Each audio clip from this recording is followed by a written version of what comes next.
Are you a real estate investor looking to sharpen your skills or a newbie looking to become one? You're in the right place. Welcome to Where Should I Invest? Real Estate Investing in Canada with your host, Sarah Larby. What are some things that they might not think about potentially that they should be aware of? Yeah, so definitely when it comes to short-term rental, you do have to think a lot more of the hospitality side, right? It is a lot easier to do like a long-term rental or even a mid stay. So with short-term, I think to really excel and like be at the top of the Airbnb platform or Verba or Booking.com, whatever you use, reviews are important. So you do have to remember to put guests first and kind of think through those things, those issues that guests are going to have. So my biggest tip on that would be kind of, it's tough because I don't want to say spend everything on the guest experience because then you're not profitable and that defeats the whole point. But at the same time, you shouldn't be skimping on things either. Definitely, good quality mattresses, nice bedding, things like that. But if you just kind of think through things that your guests are going to pay attention to, little things like put jars of Q-tips and cotton balls in the bathrooms. Like that seems minor and it's not something you think about when you're just doing a house flip or a long-term rental, but it's inexpensive. And I promise you those little details come back tenfold when it comes to a short-term rental. Yeah, it's like those, I think it's like maybe like surprise and delight, right? Those additional extra things that people aren't expecting. Like I do coffee on mine. Like I had, I was in the coffee industry when I used to have a job and so cool. I had access to coffee and I kind of still have some connections. So we provide coffee, but it's like those little things I think that create good reviews. And I'm guessing gives you more eyeballs on the place. And then potentially people are going to be looking at these reviews before they book. And if they're good and they've got all of these little, great comments, then it will likely help with, the rest of it. So, okay, so let's dive into a few questions. Like I know you sent me some, but I definitely have lots of additional questions I'm hoping that we can cover. Go for it. So in terms of analysis, right, there's tons of markets. I mean, it sounds like you're in Big Bear, I think predominantly. There's tons of markets. There's some people that are going to be closer to, really good markets. And some people are going to say, I can find this awesome opportunity 4 hours away. What's your take on, should somebody be close enough to drive or far enough that they can hire the right people, and why? I'm so happy you're asking this. This is actually one of my favorite topics to talk about because I think it's a huge misconception that you have to live close to your short-term rental in order to manage it. Actually, in my courses and everything that I teach, I really try to emphasize that setting up the property as if it's a remote listing, even if you do live local to it, is the best strategy you can take on, because having the mindset that the place is a few hours away from you is going to equip you so much better to manage it without getting burnt out. So I'll just give you a specific example that I had early in my hosting days. So I live 2 hours from my properties, so I'm not super far. I can get there in an emergency, but if it's snowing and chains are required and it's peak holiday season, I pretty much can't go. I have to rely on my team up there. So this happened to me. I think it was like my fourth guest ever. They contacted me to say that the smoke alarm was beeping. And I realized that we did not have any spare batteries in the place. And I immediately felt so bad, but there was really nothing we could do. So I told them, if they could go out and buy new batteries for the smoke alarm, we would reimburse them. And I think I sent them another like $25 or something for the inconvenience. Luckily, they were super nice about it. But the next time that I went up, we brought up all these spare batteries and everything to be like, okay, this is not going to happen again, that the guest is responsible for going out and buying batteries. Then after thinking about it a little more, I realized that I still don't like that solution because it's not my guest's job to have to change batteries when they're on vacation. So we ended up switching out all of the smoke alarms and carbon monoxide detectors to those 10-year ones that have no batteries.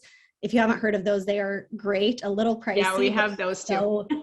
So worth it that you don't have to worry about it. They're never going to beep on you or bug your guests or anything. So it was a lot to have to go through and replace it in all the listings, but it was so worth it.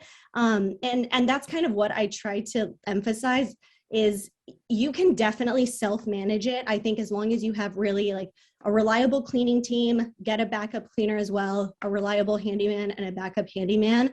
Your cleaner will be the one who kind of reports damages to you and tells you when inventory is low and when things need to be restocked. But having the mindset that the place is several hours away, it just equips you so much better to set up those things to run without you. I think back, and if it hadn't been that we were a few hours away when that whole smoke alarm thing had happened, and this was just a guest house in my backyard, I would have probably just ran over there myself and changed the batteries and never changed anything else. And I would be on call for the last 4 years anytime something like that came up. So yeah, it's such a misconception that you can't manage the place from afar. I truly believe it's actually easier. And even if you do end up hosting something locally, treat it like it is a few hours away, because it will definitely just set you up to make those things run and function without you. You won't get burnt out. It'll be so much easier in the long run. Yeah, no, 100%. I'm a big master of delegation and figuring out who can do something for me. And I think that, it's super helpful in being able to scale and to grow. You talked about cleaners, backup cleaner, handyman, backup handyman. How does somebody go about finding the right cleaner? So, I mean, there's a couple that I have that are different in my cottages, and I have some midterm rentals, probably a half an hour from where I live. And I actually had to go through 2 different cleaners, maybe 3. And then I ended Pretty up typical. Yeah. And then I just ended up having my cleaner that cleans my house. And she doesn't drive because she lives on my street, and she's like the best cleaner. And I just Uber her because it's totally worth it. But how does somebody go about finding the right cleaner that's not only going to just clean and just check the box, but like check if there's like things that are broken and missing, and like be a little bit proactive? Like, what are your insights on that? You're already asking all the right questions, because definitely, sorry, what was that? No, sorry. I think I don't know. I thought I heard just delayed, I think, in the call. It's great. We'll edit it out. Is it good? Okay. No, but you're definitely thinking like along the right tracks with the questions you're asking regarding cleaners, because what you don't want to do is just hire somebody who is advertised as like a local house cleaner. It is so different to do short-term rental cleanings. Like you already touched on, it's somebody that has to report damages for you. They have to put out, new rolls of toilet paper. They're going to have to resupply and refill your little coffee basket and make sure it looks cute and untouched for each new guest. It's very different than just somebody who comes to, vacuum your house and clean your toilets and sinks and shower every other week. Also, they have a very tight window they can work. It's only between, let's say, 11 a.m. and 3 p.m. You might have multiple cleanings in the same day. So can they juggle all of that? Can they be on their toes when it comes to somebody requesting a late checkout or an early check-in? So it's a lot more demanding than just a typical house cleaning role. My best tip for finding a cleaner is truly just go on a local Facebook group of hosts in your area. That is actually how I found my cleaners, backup cleaners, handyman, electrician, plumber. Pretty much everyone came from a Facebook referral. If you're not already, join a Facebook group of local hosts in your area. You'll find so many resources there. But additionally, like you said, you may have to go through a few rounds of interviewing people and testing them out. The cleaning component is the most important and probably the hardest one to deal with in the short-term rental business. Your cleaner is your most valuable asset for sure. Those cleanings are the number one thing people will ding you on reviews. And again, they're also, if you do host from afar, because that's where you get the better investment deal or whatever it might be, that is definitely where you're going to need your cleaner to be the one who reports all those things to you. Not just telling you there's damages, but taking pictures of it and helping you document it so you can file a case with Airbnb. So yeah, don't feel discouraged if you have to go through a few rounds. It's worth it to get the right cleaner, because they are 100% your most valuable asset when it comes to short-term rentals.